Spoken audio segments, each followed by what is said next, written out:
and welcome to the Knitted by Whitney YouTube channel.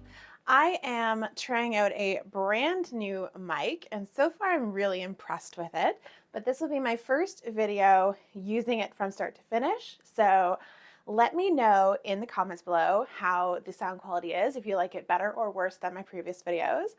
I'm inclined to think that it's a bit better, and I also like the fact that I have more mobility with a lapel mic versus my big Blue Yeti mic, which I might still use sometimes, but so far I'm really impressed with these little Boya mics. I'll leave the link to the mics below if you are also interested in getting a lapel microphone.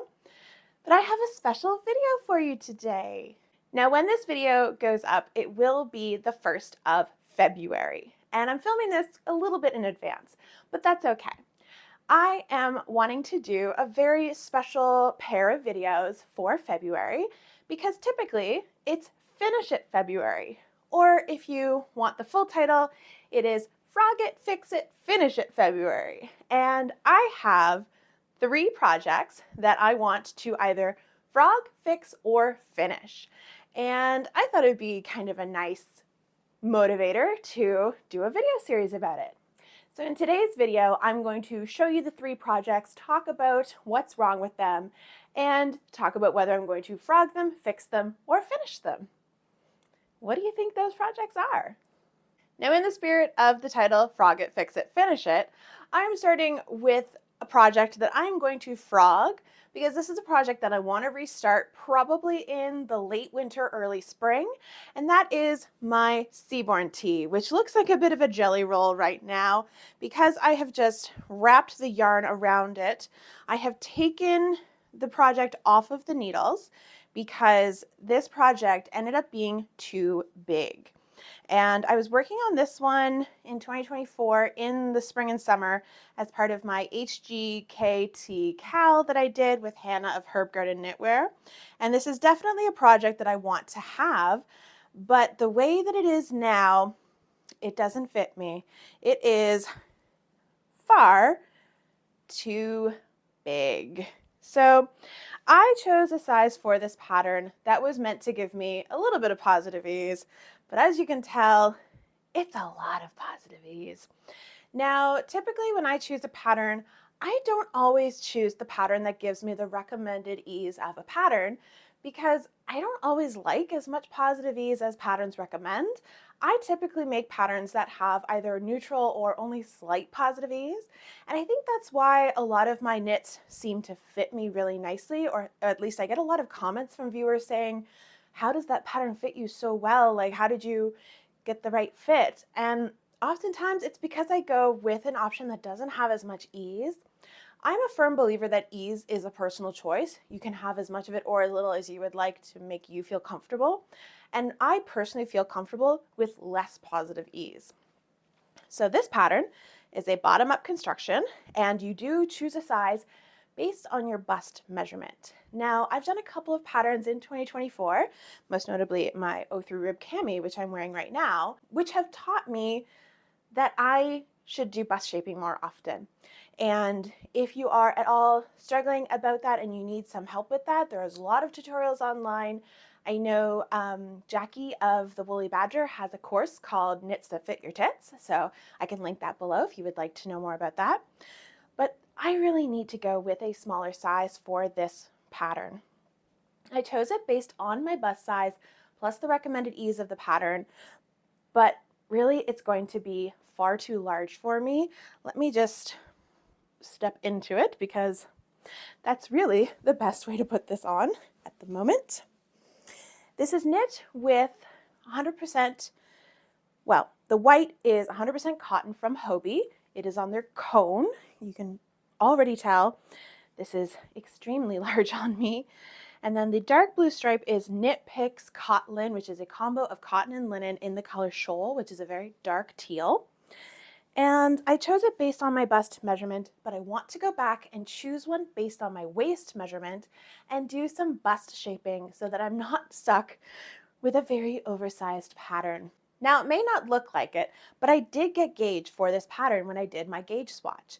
But I want to test my gauge of the whole piece before I go back and decide which size to make because it looks like my gauge may have gotten bigger. Because at the bottom where I have this beautiful shell stitch edging, which is a lot of work to do, but it's absolutely stunning. So starting this over again was not a decision that I make lightly. You can tell that the pattern has kind of relaxed outwards since that bottom where the stitches are tighter together. I definitely was a lot more tense when I was knitting this bottom section, so this has a lot tighter ease than the upper stockinette in the round, which is much more relaxed. So I think I want to double check my pattern gauge and maybe go down a needle size as well, or at least do the bottom in the original needle size and then go for a smaller size once I get to these stockinette sections. And if I'm going to do bust shaping, I'm going to do vertical bust shaping because I don't want to mess with this beautiful striping sequence. It would just look really off if you had wedges of white where there should be a stripe. So I'm going to tackle this project again in the springtime, maybe end of March, beginning of April, but for now, it's just going to be frogged. My second fix-it project probably doesn't come as any surprise. This is my a la Reine blouse, which I test knitted for Savannah of Made in Knitwear at the end of 2023 and into 2024, and both myself and a friend of mine who were both test knitting the upper sizes that Savannah was hoping to add to the pattern ended up quitting the test knit. With Savannah's permission, the test knit just dissolved because there were so many issues with the fit of the upper sizes. Now, I don't know if Savannah has gone back to reassess the pattern yet or come up with some new instructions for the upper sizes. The last time I checked it online, it's still available from sizes extra small to 2XL, which I think goes up to a 48-inch bust, I'm pretty sure. I was test knitting a size that was for a 52-inch bust. I am typically anywhere between a 50 to a 53-inch bust, but I wanted to have negative ease to neutral ease for this pattern because that's how you get that really beautiful historical fit, because it is based off of a Marie Antoinette painting where she is wearing just a chemise, the chemise à la Reine. And this needs a lot of fixing, but I know what I want to do.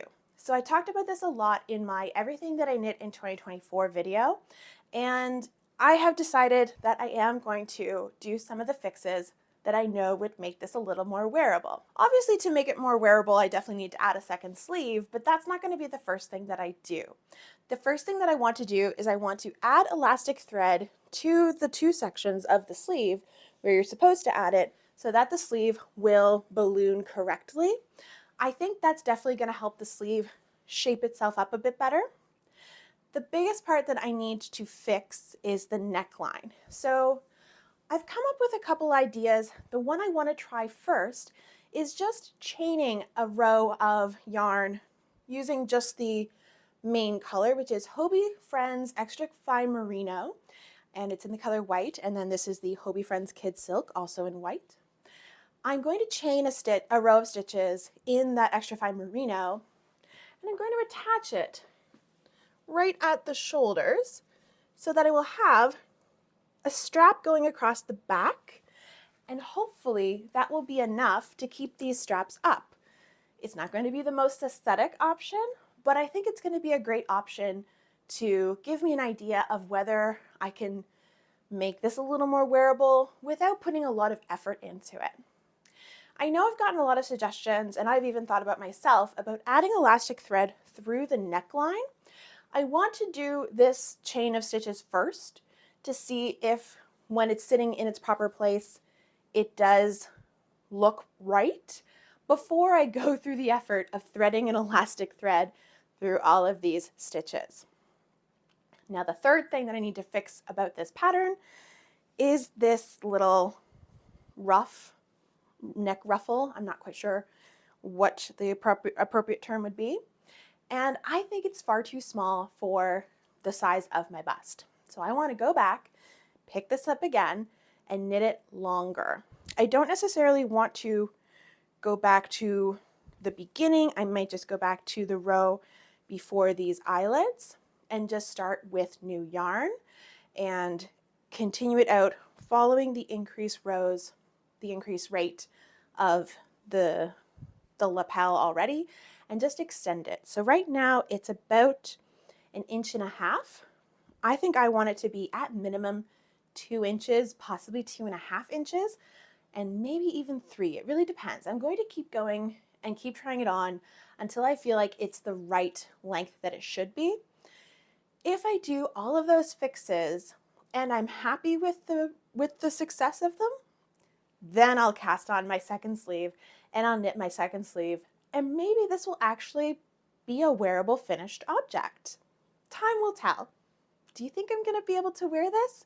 Leave your comments below. Let me know. And my final project, my finish it project, is my husband's Gigi cardi.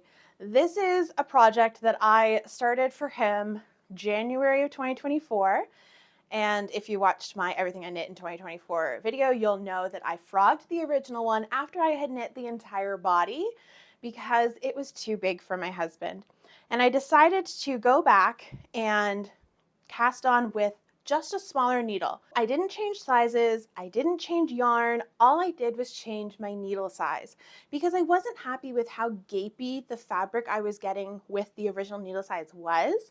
The original was knit with US 9s, which are a 5.5 millimeter.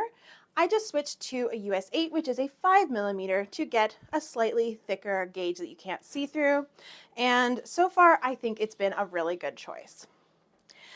Now, I don't want to finish the entire cardigan in February. I really don't think that's achievable for me, especially because I have my other project that I want to fix as well. So what I'm going to challenge myself to do is to finish the body of this cardigan, which I do think is doable for me.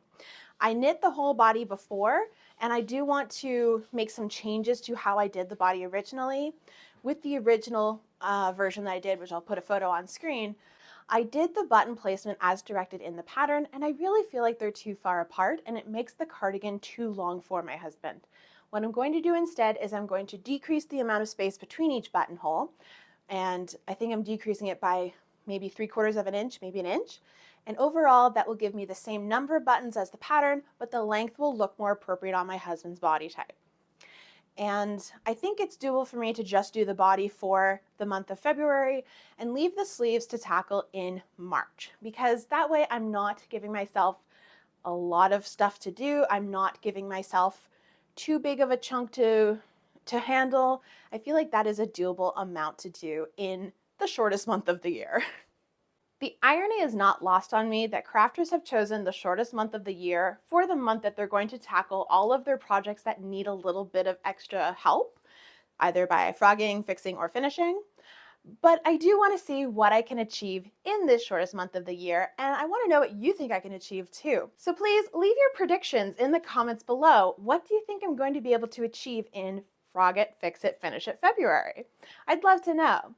And are you participating in Frog It, Fix It, Finish It February, or just Finish It February? I know there's some people out there that probably want this little bit of extra motivation to work on those projects that need a bit of help. So please also comment below and let me know if you are joining me on this journey, and let's see what we can get done in February. I hope you enjoyed this cute little bonus video that is coming to you at the beginning of February. If you're new here, thank you so much for joining my channel. And if you're a returning viewer, thank you so much for coming back. I really appreciate it. While you're here, it would help my channel if you could like this video, subscribe to my channel, and leave me a comment below. Let me know your predictions for what you think I'll get done in February. Let me know if you're joining Frog It, Fix It, Finish It February, or anything else you want to share with me. Let's have a great conversation in the comments. Thank you all so much for watching, and happy frogging, fixing, and finishing in February! And also happy knitting. Bye!